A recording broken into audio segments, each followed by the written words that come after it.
Dengue వ్యాధి virus వలన వస్తుందని, అయితే ఒకరి నుండి మరొకరికి దోమకాటు వలన వ్యాప్తి చెందుతుందని డాక్టర్ నక్కా సుషాన్ గ్రేస్ తెలిపారు.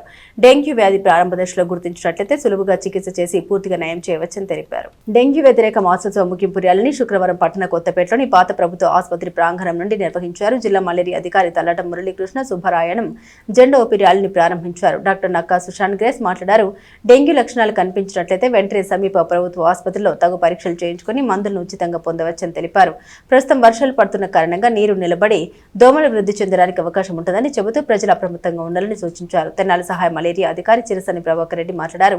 ఎడిస్ దోమకాటు వల్ల ఈ వ్యాధి ఒకరి నుండి మరొకరికి వ్యాప్తి చెందుతుందని తెలిపారు. ప్రజల వ్యక్తిగత పరిసరాల పరిశుభ్రతతో పాటుగా నీటి నిల్వలు లేకుండా చూసుకోవాలని కోరారు. ఇన్ఛార్జ్ సహాయ మలేరియా అధికారి Vangala Punnareddy, Tenali municipal in-charge commissioner Jasti Ramarao, Tenali ULB ఆరోగ్య విస్తరణ అధికారి అందే బాలచంద్ర మౌలి మాట్లాడారు. ర్యాలీలో డెంగ్యూ వ్యతిరేక నినాదాలు చేసుకుంటూ కరపత్రాలు పంచారు. మలేరియా, పైలేరియా ఆరోగ్య సిబ్బంది స్థానికులతో ప్రతిజ్ఞ చేయించారు. Filaria senior health inspector Guddanti Ravikumar, malaria సూపర్వైజర్లు దీపాల శ్రీనివాసరావు, బండారు మల్లేశ్వరరావు, శివరామ ప్రసాద్, ఆరోగ్య కార్యకర్తలు నవీన్, రషీద్, శరత్, వేణుగోపాల్, బాషిద్, చెబ్రోల్, ఈమని, కలుకలూరు సంఘం, జాగర్లముడి, పిహెచ్సిల ఆరోగ్య కార్యకర్తలు పాల్గొన్నారు. ఈ నెల జూలై నెల అంతా కూడా మనం డెంగ్యూ వ్యతిరేక మాసోత్సవాలను జరుపుకోవడం జరుగుతుంది.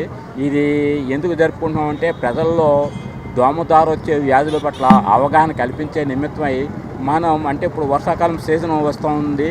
వర్షాలకి విస్తారంగా కురటం వల్ల నీరు వాటర్ ఎక్కడ పెడితే అక్కడ స్టాగ్నేషన్ అయి ఉంటుంది. తద్వారా దోమలు పెరుగుదల వృద్ధి రేటు ఎక్కువగా ఉండటం వల్ల ఆ దోమలను అరికట్టే నిమిత్తమై ప్రజల్లో అవగాహన కల్పించే నిమిత్తం మనం ఈ డెంగ్యూ మాసోత్సవాలని జరుపుకోవడం జరుగుతుంది.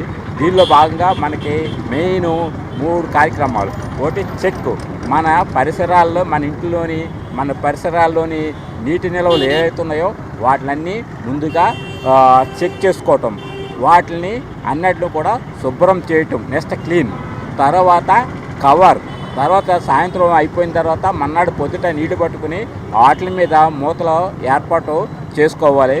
ఈ కార్యక్రమం మటుకి మనకి ప్రజలు అవగాహన నిమిత్తం మనం ఇది చేయటం జరిగింది.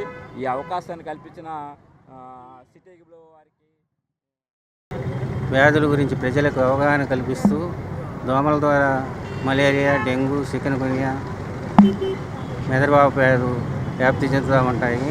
అందువల్ల ప్రజల్లో దోమలు వృద్ధి చెందకుండా అవగాహన కల్పించడం కోసం ఈ నెలంతా మలేరియా మాసోత్సవాలు జరుపుకుంటున్నాము. ఈ ముఖ్యంగా మనకు డెంగ్యూ వ్యాధి ఎక్కువ వ్యాప్తి చెందుతుంది. దానివల్ల డేంజర్ ఎక్కువ, మరణాలు సంభవించే అవకాశం ఉంది. అందువల్ల ఏడీస్ ఈజిప్ట్ దోమ పగలే కుట్టిద్ది. అది మంచినీటిలో మాత్రమే గుడ్లు పెట్టి సంతానాన్ని వ్యాప్తి చెందుతూ ఉంటాయి. అందువల్ల దోమలు వ్యాప్తి చెందకుండా ఈ కార్యక్రమం ప్రభుత్వం డెంగ్యూ వ్యతిరేక మాసోత్సవాన్ని మన తెనాలి పట్టణం నందు నిర్విఘ్నంగా జరుపుకున్నాం.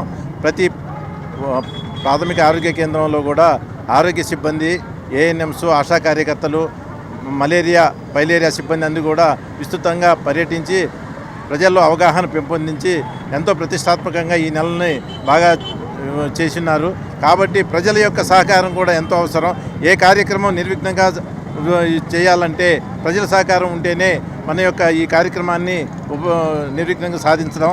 కాబట్టి ప్రజలందరూ ఈ డెంగ్యూ వ్యాధి నివారణ లక్షణాలు మా ఆరోగ్య సిబ్బంది, హెల్త్ అసిస్టెంట్స్ అందరూ చెప్పారు. కాబట్టి దాన్ని తూచా తప్పకుండా మీ ఇంటి పరిసరాల్లో ఎక్కడ నీటి నిల్వలు లేకుండా గృహాల్లో పూల కుండీలు, ఫ్రిడ్జ్లు వాటిలో కూడా నీటి నిల్వలు లేకుండా చూసుకుంటూ ప్రతి వారం నీటి నిల్వలు పారబోసుకుంటూ